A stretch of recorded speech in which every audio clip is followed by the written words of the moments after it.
जेठ जी आप यहाँ? अरे नैन्सी तुम, मुझे लगा तुम्हारी दीदी है। वो तुम्हारी दीदी दिखाई नहीं दे रही, कहाँ है वो?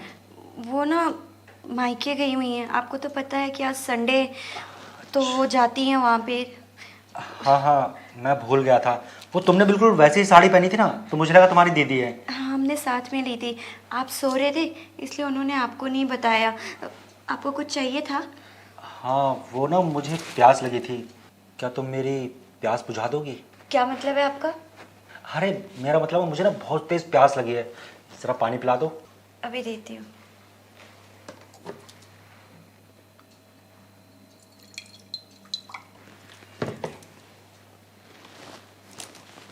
नैन्सी, जो प्यास मुझे लगी है ना, वो इस पानी से नहीं बुझ सकती। वो प्यास तो मेरी सिर्फ तुम बुझा सकती हो। ये क्या बोल रहे हैं आप जेठ जी? आप शायद भूल रहे हैं कि मैं आपके छोटे भाई। ये क्या बोल रहे हैं आप जेठ जी? शायद आप भूल रहे हैं कि मैं आपके छोटे भाई की वाइफ हूँ। छोटे भाई की बीवी हो तभी तो ये सब बोल रहा हूँ। अरे मेरा छोटा भाई तो काम के सिलसिले में बाहर पड़ा रहता है। और कौन अपनी नई नवेली दुल्हन को ऐसे छोड़कर जाता है? उसे तुम्हारी बिल्कुल भी फिक्र नहीं है।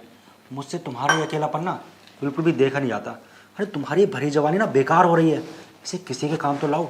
बस कीजिए जेठ जी, बहुत ज़्यादा बोल रहे हैं आप। आपको ज़रा से भी शर्म नहीं आ रही है? हाँ, आपने ये कैसे सोच लिया कि मेरा पति यहाँ नहीं है तो मैं आपकी प्रॉपर्टी हो गई? आपका जो मन होगा आप वो मेरे साथ कर लेंगे। अरे इसमें सोचना क्या है? वैसे भी तुम इतनी खूबसूरत हो। तुम पर तो ना पहले दिन से ही मेरी नज़र है। जब तुम पहले दिन इस घर में शादी करके आई थी ना, तब से ही मैं सोच रहा था कि कैसे तुमसे बात करूं, पर कभी मौका ही नहीं मिलता था। पर आज मुझे मौका मिल ही गया। आज मेरी बीवी मायके चली गई, तो सोचा क्यों ना इस मौके का फ़ायदा उठा लूं और तुमसे अपने दिल की बात कह दूं। बहुत हो गया जेठ जी। मैं तब से सुन रही हूँ, आपकी रिस्पेक्ट कर रही हूँ क्योंकि आप मेरे जेठ हैं, इसलिए मैं कुछ नहीं बोल रही तब से। लेकिन अब आप ना हद पार कर रहे हैं और ऐसा ना हो जाए कि मैं आप पे हाथ उठा दूँ। चुपचाप से यहाँ से चले जाइए, वरना ये सारी बातें मैं अपने पति को बोल दूंगी। अरे नैन्सी, तुम तो खामखा गुस्सा कर रही हो। अरे इसमें गुस्सा होने वाली कौन सी बात है? देखो ना, माहौल कितना अच्छा है, कितना खूबसूरत दिन है बाहर। मूड बनाने का ना इससे अच्छा दिन और नहीं मिलेगा। और ऐसे मौके भी तो बार बार नहीं आते ना। आज तुम्हारी दीदी भी घर पे नहीं है और तुम्हारा पति भी घर पे नहीं है, और तुम मुझ पर हाथ उठाने की बात कर रही हो। आज हाथ उठाने का नहीं, कुछ और उठाने का दिन है। तो इस मौके का ना फ़ायदा उठा लो। ऐसा मौका तुम्हें फिर नहीं मिलेगा, सोच लो। लगता है आप ऐसे नहीं मानने वाले।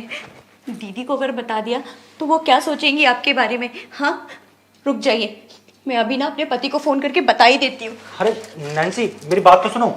देखो, छोटे को कुछ मत बताओ प्लीज़, तुम कॉल मत करो। सॉरी, मुझसे बहुत बड़ी गलती हो गई। मैं दोबारा तुम पे कभी ऐसी नज़र नहीं डालूंगा। क्या हो गया? बुझ गई प्यास? हाँ, डर लग गया? दोबारा नजर नहीं डालूंगा। दोबारा तो क्या, मैं तो चाहती हूँ कि आप बार बार मुझ पे नजर डालें। क्या तुम सच कह रही हो? बिल्कुल। भला मैंने ये जवानी खराब करने के लिए तो शादी नहीं की थी ना।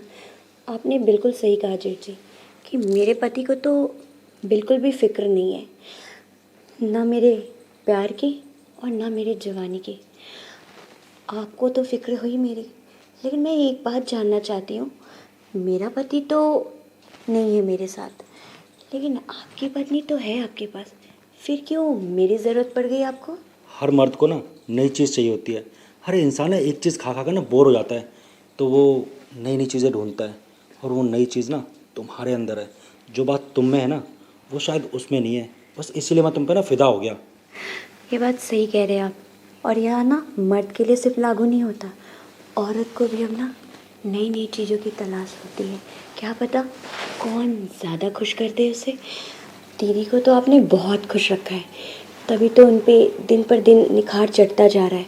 क्या वैसे ही मुझे भी खुश रखेंगे आप? हाँ, क्यों नहीं। अरे तुम मुझे एक मौका दे के तो देखो। मैं तो तुम्हारी खुशी चाहता हूँ। ये तुम्हारा अकेलापन मुझसे देखा ही नहीं जा रहा था, इसीलिए तो तुम्हारे पास आने की कोशिश कर रहा था। तो मेरे प्यारे जेठ जी, अपनी पत्नी मतलब मेरी दीदी को ये बोल दीजिए कि 1 हफ्ते नहीं 2 हफ्ते बाद आए मायके से, तो फिर चले चेहरे पे निखार लाने। चलो।